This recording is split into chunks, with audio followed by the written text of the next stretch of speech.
नमस्कार, आपका स्वागत है। यदि आपको महाशिवरात्रि के दिन इन 8 में से कोई भी एक संकेत मिल जाए तो बहुत ही भाग्यशाली हैं। उससे पहले महाशिवरात्रि के बारे में जान लेते हैं दोस्तों।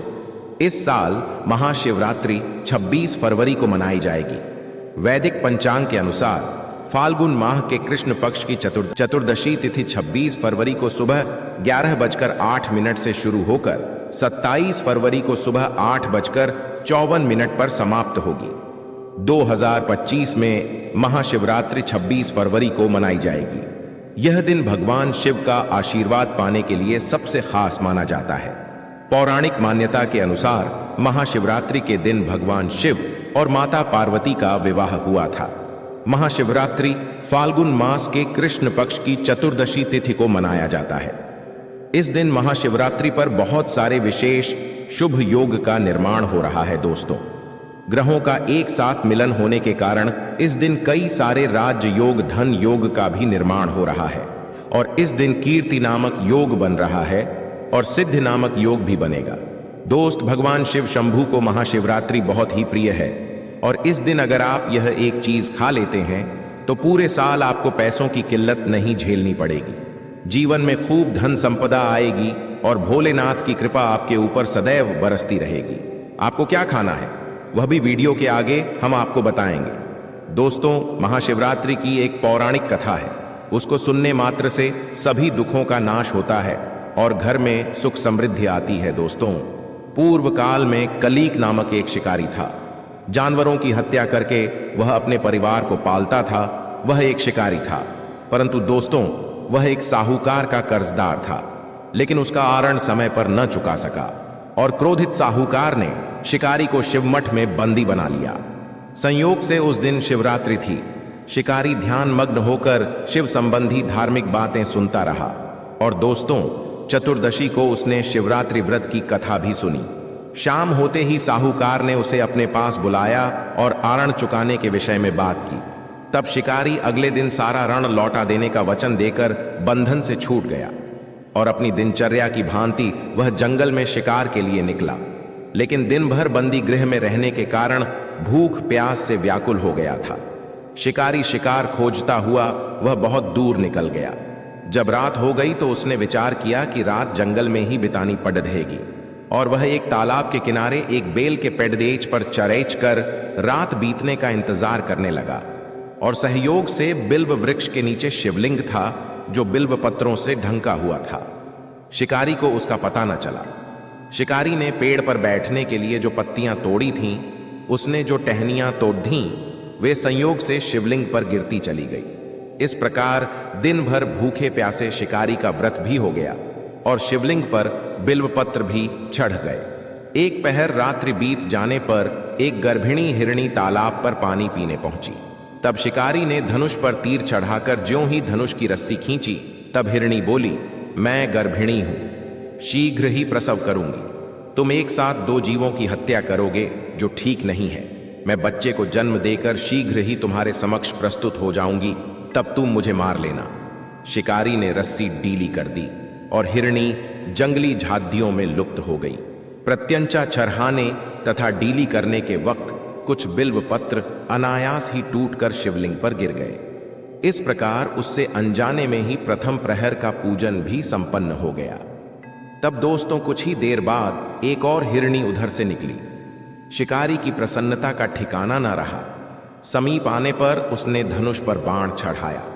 तब शिकारी को देख हिरणी ने विनम्रता पूर्वक निवेदन किया, हे शिकारी, मैं थोड़ी देर पहले रथु से निवृत्त हुई हूं, कामातुर विरहिणी हूं, अपने पति की खोज में भटक रही हूं। मैं अपने पति से मिलकर शीघ्र ही तुम्हारे पास आ जाऊंगी। शिकारी ने उसे भी जाने दिया। प्रिय भक्तों, इस प्रकार 2 बार शिकार को खोकर उसका माथा ठनका और वह शिकारी चिंता में पड़डीडीएच गया। रात्रि का आखिरी पहर बीत रहा था। इस बार भी धनुष से लगकर कुछ बेलपत्र शिवलिंग पर जा गिरे तथा दूसरे प्रहर की पूजन भी शिकारी की संपन्न हो गई। तभी एक अन्य हिरणी अपने बच्चों के साथ उधर से निकली।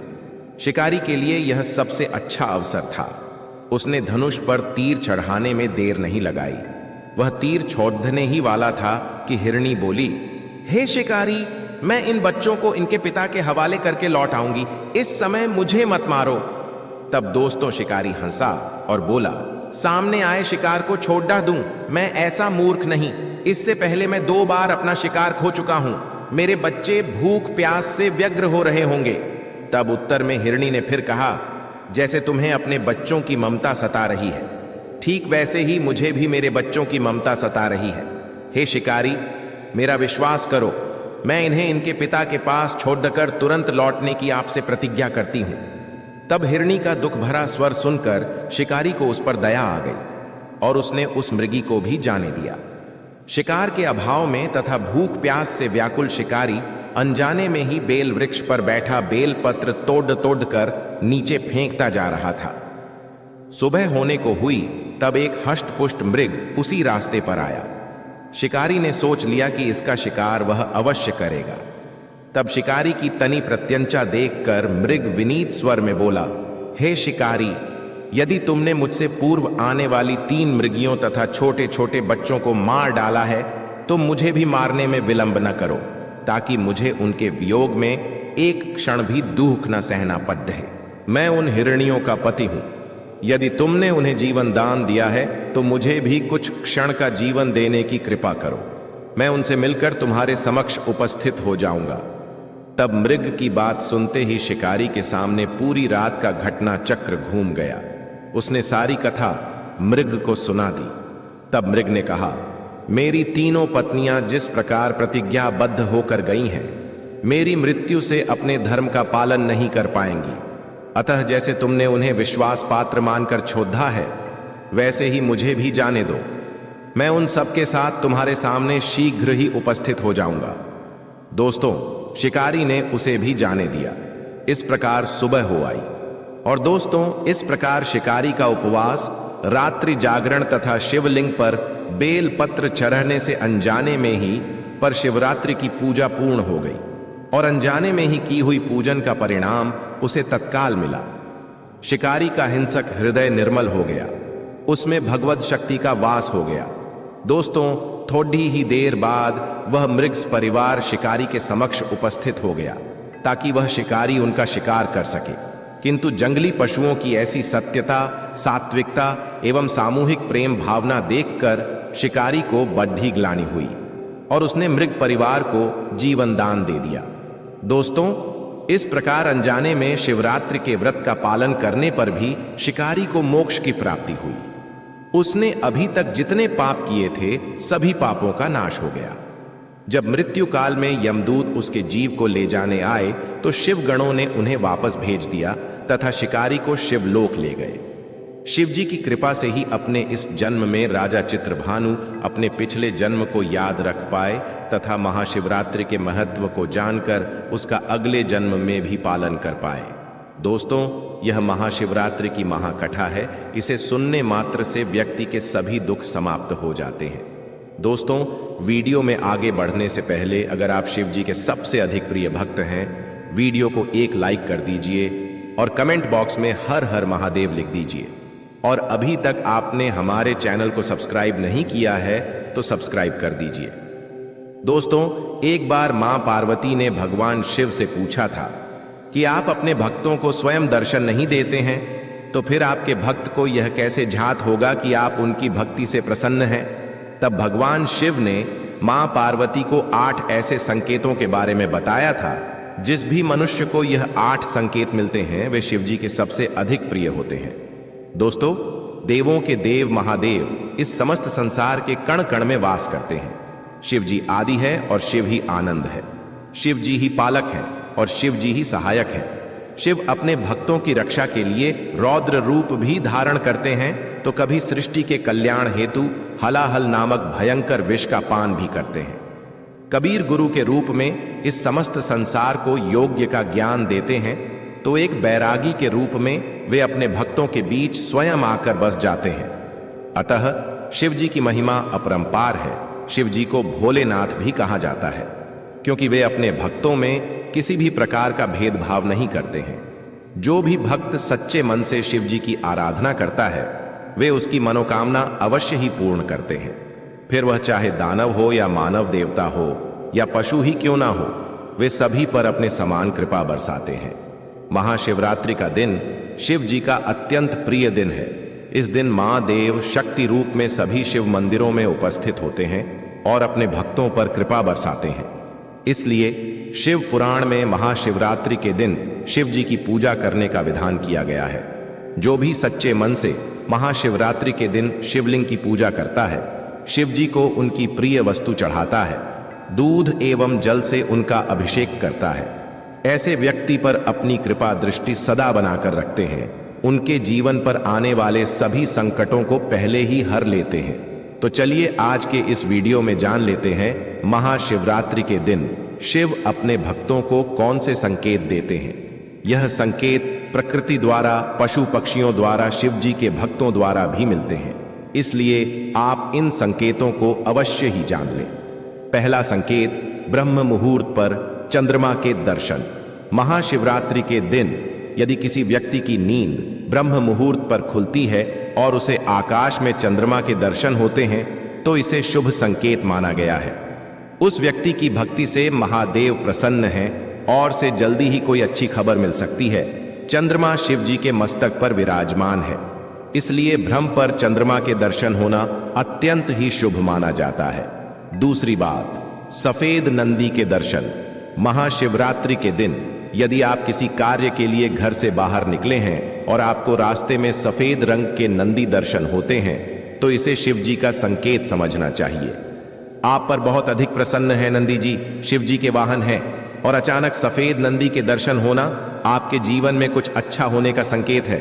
शिव जी की कृपा से आपको उस कार्य में अवश्य ही सफलता मिलेगी। तीसरी बात, नाग देवता के दर्शन। भगवान शिव अपने गले में नागों को धारण करते हैं। शिव जी को नाग अत्यंत प्रिय है, इसलिए भी महाशिवरात्रि के दिन शिव जी के मंदिर की तरफ जाते समय रास्ते में नाग देवता के दर्शन होते हैं तो इसे भी शुभ संकेत समझना चाहिए। आपकी पूजा से प्रसन्न है और नाग के दर्शन होना आपकी आर्थिक उन्नति को दर्शाता है। यदि आपकी दरिद्रता का अंत होगा और आप अपने जीवन में बहुत सारा धन प्राप्त कर पाएंगे। दोस्तों, अगला संकेत, एकांत में बैठे स्त्री और पुरुष का दिखाई देना। यदि महाशिवरात्रि के दिन आपको कोई पति पत्नी किसी एकांत स्थान पर बैठकर बात करते हुए दिखाई देते हैं तो इसे शुभ संकेत माना गया है। यह मां पार्वती और शिव जी के दर्शन के समान है और आप जिस काम के लिए निकले हैं उस कार्य में आपको अवश्य सफलता मिलेगी। अगला संकेत, काला कुत्ता। महाशिवरात्रि के दिन यदि आपके घर पर काला कुत्ता आता है तो इसे शुभ संकेत माना गया है। इससे आपके घर से सभी प्रकार के नकारात्मकता का अंत होगा। यह संकेत है कि आपका बुरा समय अब समाप्त हो चुका है और अब आपका अच्छा समय शुरू हो चुका है। दोस्तों, अगला संकेत है कि भरा हुआ घड़ा। यदि आप महाशिवरात्रि के दिन घर से बाहर निकलते हैं और आपको रास्ते में पानी से या दूध से भरा हुआ घड़ा दिखाई दे तो यह अत्यंत शुभ संकेत है। यह इस बात की तरफ इशारा करता है कि आप जिस भी काम के लिए जा रहे हैं उस काम में आपको सफलता मिलेगी। दोस्तों, यदि आपको महाशिवरात्रि के दिन कोई व्यक्ति भस्म लगाई हुई दिखाई देती है तो इसे शुभ संकेत माना गया है। महाशिवरात्रि के दिन आपको भस्म लगाकर ही घर से बाहर निकलना चाहिए। आपके जीवन में कोई आने वाला बड़ा संकट टल जाएगा और आप अपने जीवन में उन्नति कर पाएंगे। तो दोस्त, यह संकेत यदि आपको महाशिवरात्रि के दिन इनमें से कोई भी एक संकेत मिल जाए तो आप बहुत ही भाग्यशाली हैं। दोस्तों, अगर शिवरात्रि पर आप महामृत्युंजय यंत्र लाकर अपने पूजा स्थान पर स्थापित कर रोज उसकी पूजा करते हैं तो इससे सुख समृद्धि बनी रहती है। इसके साथ ही भगवान भी खींचे चले आते हैं। ऐसे घर में सदैव भगवान शिव का वास होगा। दोस्तों, शास्त्रों के अनुसार माना जाता है कि एक त्रिशूल अगर किसी मंदिर में भेंट किया जाए, यह अपने हाथों से खुद लगाया जाए तो ऐसे व्यक्ति को जन्मों जन्मों तक गरीबी का सामना नहीं करना पड़ता। भगवान शिव की कृपा ऐसे व्यक्ति पर हमेशा बनी रहती है। महाशिवरात्रि पर मंदिरों में एक त्रिशूल अवश्य दें। खास शिवरात्रि के दिन ही ऐसा करें, लेकिन बाकी दिन भी आप ऐसा कर सकते हैं। दोस्तों, महाशिवरात्रि पर मोर पंख अवश्य घर में लाना चाहिए। किसी खास मौके पर ही मोर पंख घर में लाना चाहिए। बहुत ही शुभ और मंगलकारी माना जाता है। मोर पंख कई शक्तियों से भरा पड़ा है। जहां होता है मोर पंख, उस घर में गरीबी कभी नहीं आती। ऐसे घर पर सदैव भगवान कृष्ण की कृपा हमेशा बनी रहती है।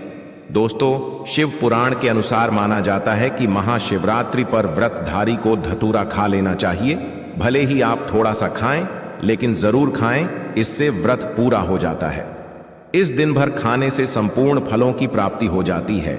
अगर आप भी नहीं खाते हैं तो इसे थोड़ा बहुत छक लें, नहीं तो आपका व्रत अधूरा माना जाएगा। दोस्तों, महाशिवरात्रि के पावन अवसर पर कमेंट बॉक्स में लिखें ओम नमः शिवाय, हर हर महादेव। भोले बाबा के लिए एक लाइक तो बनता है। और यदि महाशिवरात्रि के संबंध में कोई भी सवाल हो तो हमें कमेंट बॉक्स में जरूर पूछें।